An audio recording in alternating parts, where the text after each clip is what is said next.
My daughter's jacket. The call came while I was threading a bolt into place. Metal in my hands. Oil on my fingers. The teacher didn't say hello. Sir, come now. Don't stop for anything. The line went dead before I could ask why.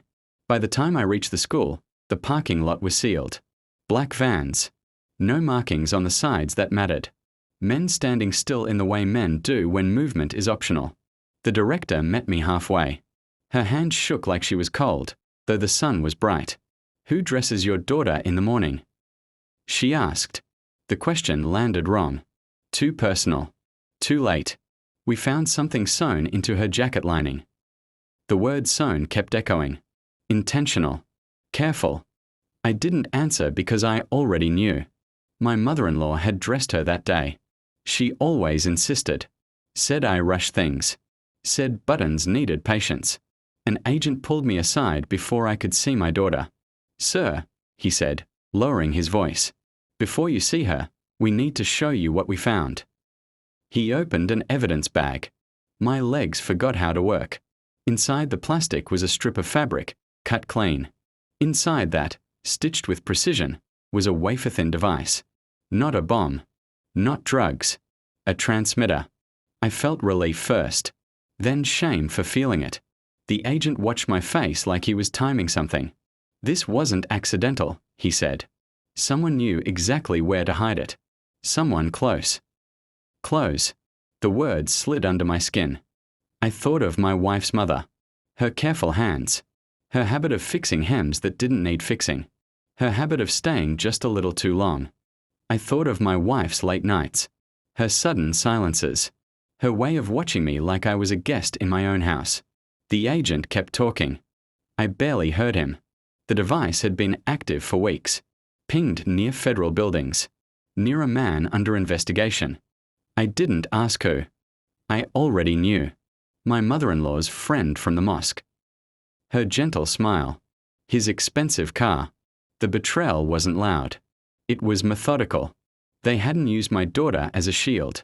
They'd used her as a key. I didn't confront anyone. I went home. I cooked dinner. I asked my daughter about her spelling test. Inside, I dismantled everything. I pulled phone records. Cross-referenced dates. Noted patterns. My wife's phone went silent every Tuesday and Thursday. Those were the days her mother ran errands. I hired no one. I trusted no one. I checked our bank accounts. Small deposits. Regular. Always just under the amount that triggers questions. Payment without noise. At night, I lay beside my wife and listened to her breathe. Measured it. Counted the pauses. I watched my mother-in-law sew one evening. She smiled when she caught me looking.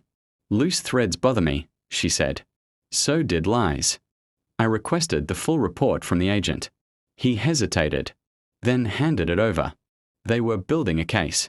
They needed patience. So did I.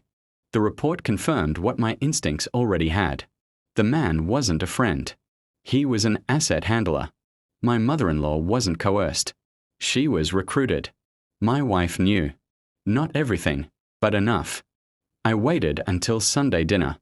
I placed the report on the table. Didn't slide it. Didn't explain. My wife read the first page and went pale. My mother-in-law froze halfway through chewing. I asked one question. How long were you planning to use her? Silence cracked. My wife cried. My mother-in-law didn't. That told me everything. I stood. I've already spoken to the FBI, I said calmly. They don't need you anymore. My mother-in-law laughed. A small sound. Desperate. They know, I continued. About the money. About the handler. About the transmitter. Her face collapsed in stages. They also know, I said, that I delayed their arrest long enough for them to document every contact. I turned to my wife. You chose silence, I said. That's a choice. I didn't raise my voice. Didn't threaten. I picked up my daughter and walked out. Behind me, something broke. I didn't turn around. The house is quieter now. No sewing kit on the table. No careful hands fixing what wasn't broken. My daughter sleeps without weights stitched into her clothes. That's enough. I don't hate them. Hate requires heat. I chose clarity. Some people use love to hide knives. Others use children. I learned the difference. And I will never let them close enough to stitch anything into my life again.